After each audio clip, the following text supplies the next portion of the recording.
Hey, what's up guys, it's DarkArmedDuelist, and today we're going to be doing a Evil Eye deck profile. So this deck is a really interesting deck that came out a while back in Infinity Chasers, and is still a really crazy cool deck. And recently we actually just got in the Mega Tins a reprint of Surzeal, which made the deck pretty budget actually, which is kind of nice. I really like the way that they actually came up with the concept of this deck, being focused around putting on one big equip spell, and that equip spell being able to boost up your monsters over and over again of 500, and your life points get lower as their life points and attack points get bigger, which is pretty cool, and I really love the concept of this deck. So without further ado guys, don't forget to like, comment, subscribe, hit the bell there so you can become part of the notification squad, and definitely check out the Patreon down in the description below because we have awesome rewards you guys, like getting your name description for every single video, getting a signed card in the mail, or even getting to request a deck profile every single month you're a patron along with test hands. So without further ado guys, let's get straight on into this.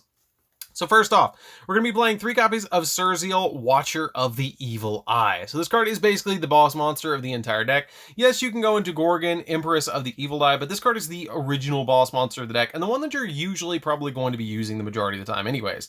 When this card is normal summoned, you get to add any Evil Eye card from your deck to your hand, which is the big effect of this card, and why it is such a good card. It also has the ability that, except the turn, if this card was equipped with an Evil Eye Selene quick effect, you can target a special summon monster your opponent controls and destroy it. You only use each effect of Evil Eye of Selene, or not Evil Eye of Selene, but Surzeal, Watcher of the Evil Eye, once per turn. And then once per turn, during the next standby phase, after this effect was activated, you destroy a card you control, which is totally fine because usually you're going to be destroying the field spell anyways, which is Evil Eye Domain, to be able to use its effect anyways. We then play 2 copies of Medusa, Watcher of the Evil Eye. Medusa is a really good card because when this card is normal summoned, you get to target an Evil Eye card in your graveyard, except another copy of itself, and add it back to your hand.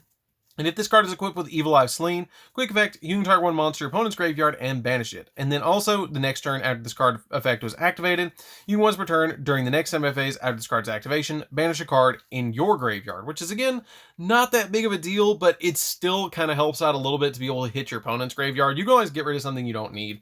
We then play a single copy of Basilisk, the Familiar of the Evil Eye. This card's pretty good too, because it helps out being able to get you additional plays, especially for link summonings. This card comes in pretty handy. That if this card, if you control an Evil Eye monster, you can special summon this card from your hand, which is pretty cool to be able to just use that with Surzeal, to be able to normal summon Surzeal, get your search, and then special summon out your copy of Basilisk, Familiar of the Evil Eye, to be able to go ahead and link summon into Gorgon a little bit easier. And it also has the ability that once per turn, during your main phase, you can send an Evil Eye spell or trap from your deck to the graveyard, which is pretty cool if you control this card. And you can only special summon this card once per turn this way. So it's a pretty decent card to actually be able to use to send spells and traps from your deck to the graveyard and special summon. Then I play a single copy of Catabalese, the Familiar of the Evil Eye. So this card is a neat card in the deck too. I just like to play it as a one-of because it's kind of utility, that it's kind of a weird card that it comes up every so often, so I like to play it as a one-of in the deck. But it has the ability that you can target one Evil Eye spell or trap you control, and once until the end of the next turn, that card cannot be destroyed by your opponent's card effect, so it protects your Evil Eye of Selene. And if you control an Evil Eye monster other than Catabalese, then while this card's in the graveyard, you can special summon this card but banish it when it leaves the field, so it helps you go into your link summons to climb into a copy of Gorgon a little bit easier. We then play 3 copies of Ash Blossom to round out the monsters in the main deck. The Ash Blossoms just help you out a lot to be able to stop your opponent from doing all sorts of shenanigans against you, which is what the entire deck basically does anyways, is it kind of boosts up your monsters until finally you just OTK your opponent or overwhelm them with an Evil Eye of Selene equipped to a Surzeal or Gorgon, and then use your other cards like Ash Blossom, Impermanence, Judgment, Crackdown, stuff like that to be able to stop your opponent until you finally get to that point. So that's it for the monsters, guys. Let's get into the spells. So, for the spells, we are going to be playing a single copy of Terraforming to get our field spell out of the deck as quickly as possible. This card's really good and really helpful for the deck because the field spell is also a searcher. We play 3 copies of Pot of Extravagance. You don't really need the extra deck all that much, but it's there just in case you need it. And we do need it actually for banishing fodder, essentially, because you can banish up to 6 cards to draw 2, which is really helpful.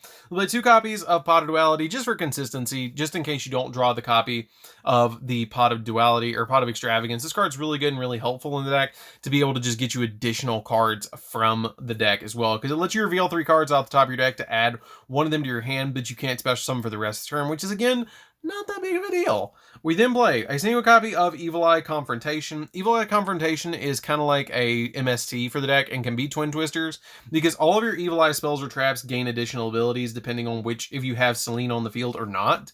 And what this card does is if you control an Evil Eye monster, you can target a spell or trap your opponent controls and destroy it. Then if you do and you control Evil Eye of Selene, you can banish the destroyed card as well, which is pretty cool because it basically becomes Cosmic Cyclone.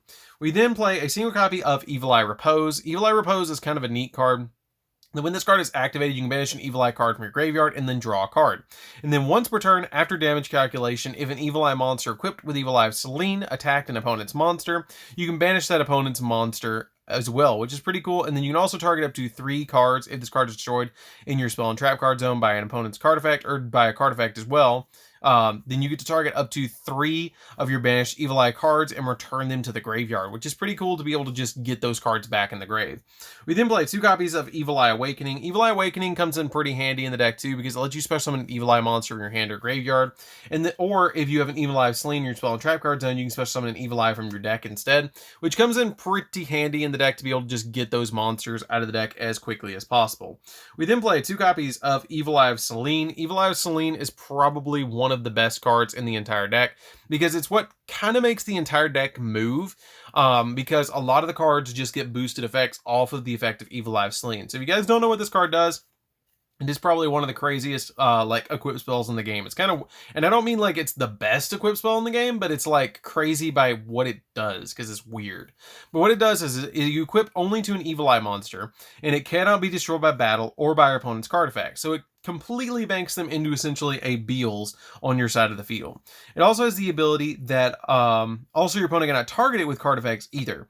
And each time you activate the equipped monster's effect or you activate another Evil Eye spell or trap, the equipped monster gains an additional 500 attack points. And if it does, you lose 500 life points, which is what I was talking about earlier at the beginning of the profile, where as you get weaker, your monster gets stronger.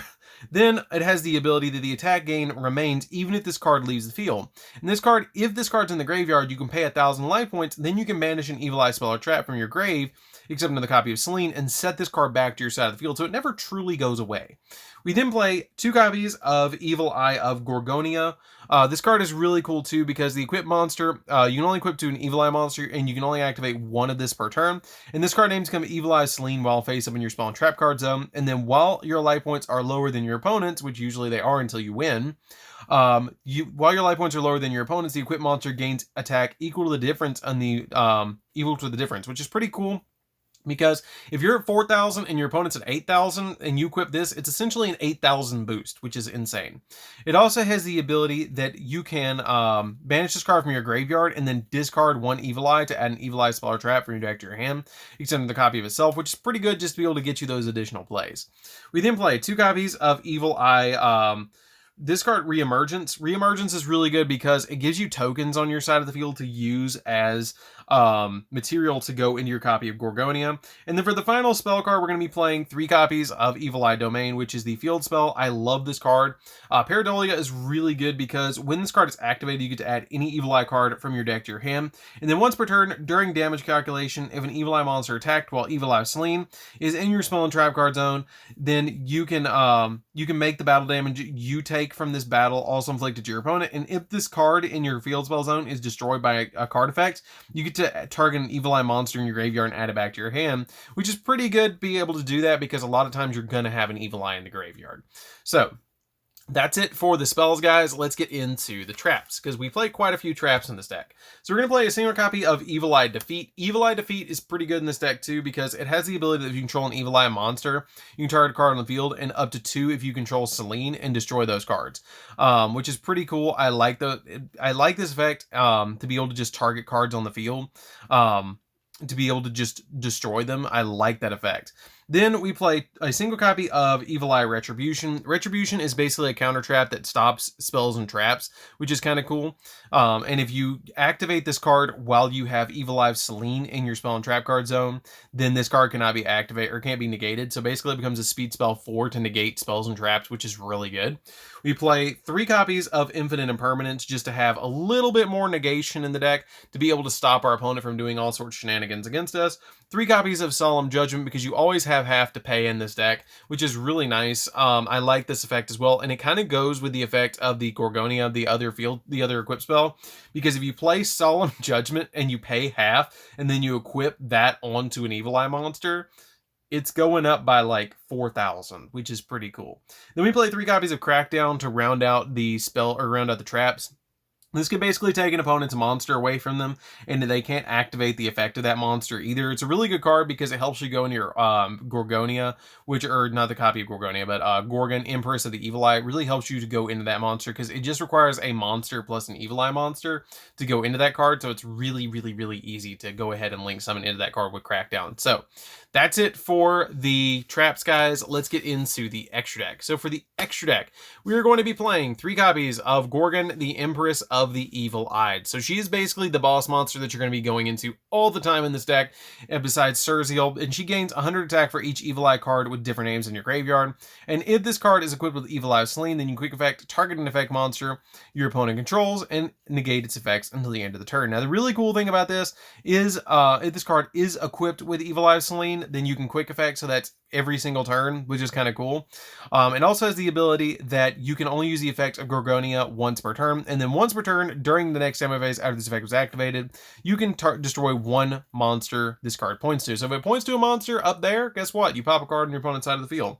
We place 2 copies of Surziel, Ruler of the Evil Eye. This card is a neat, like, 2 of in the deck. It doesn't come up that often, but when it does, you win. This card is really, really cool and a really neat boss monster in the deck because if this card is link summon using a monster with 2600 or more attack as a material, it can make a second attack during each battle phase. And if this card is equipped with Evil Eye of Selene, quick effect, you can target 1 card your opponent controls and destroy it. And you only use each effect of this card once per turn, and then once per turn during the next time phase after this card was activated, you can negate the effects of 1 effect monster this card currently points to. So usually if it points to something up there, you're going to be able to negate something. We then play a single copy of Access Code Talker just to give us additional pops, 1 copy of Boral Sword just to give us an OTK potential, and an Appaloosa. You can play doubles of any of these if you want to. Since it is a Pot of Extravagance build, you can go into doubles of any of these cards. It's totally fine which one you pick, but I just wanted to play all 3 to give you guys a suggestion of the cards that you could play. But Boral Sword and Appaloosa are kind of the ones I lean towards playing more copies of because you only really have 3 attributes in the extra deck, which is Earth, Fire, and Dark, which is not bad, but at the same time, you do have those attributes. And you're never going to have Appaloosa in the graveyard at the same time that Access Code is going to go off, because that would require like 8 monsters to go into. We then play 2 copies of Unicorn. Unicorn is pretty good because it spins stuff. Phoenix because it pops spells and traps. You do have a lot of popping in the deck as well with your copies of your like Selenes and stuff like that and your Evil Eye cards. But playing a single copy of Cerberus is pretty nice too. The Cerberus gives you that additional, like, anytime you need to pop a card, you can pop a card. And then 2 copies of IP Masquerade to round out the extra deck. IP Masquerade is really helpful because it can go into Access Code, Boral Sword, or Appaloosa, any of those cards really easily. But usually, gonna be honest with you guys, you don't use any of this. You just use the copies of Gorgon, and that's pretty much it. You make like 1 Gorgon, maybe 2 Gorgons in a game, and you don't usually use any of the other cards. They're basically just fodder to be able to get you into other stuff. I sometimes go into IP, and I can use IP and Gorgon to go into, say, Boral Sword, or not Boral Sword, but Appaloosa or Access Code. You can also play Crusadia Avermax if you want to play that card over a copy of Access Code Talker, just to give you a little bit more budget and utility for the deck. So anyways, guys, that's it for the deck. I hope you did enjoy it. It's a really cool deck to play around with, especially with the way that the deck plays. I will recommend to you guys, though, definitely keep a dice handy or keep a notepad handy, because when you're losing life points with this deck, and as you gain on your copies of your Surziels and your copy of Gorgon off the Selene, you're gonna want to make sure that you take note of it, because it can get away from you really quickly if you don't. I've tried to play the deck when you couldn't, when you didn't, and I played it in person, and it's kind of weird if you don't like take notes. So anyways, guys, this is DarkArmedDuelist. Don't forget to like, comment, subscribe, hit the bell in there so you can come part of the notification squad, and definitely check out the Patreon down in the description below, and we'll see you guys in the next video. See you later, guys.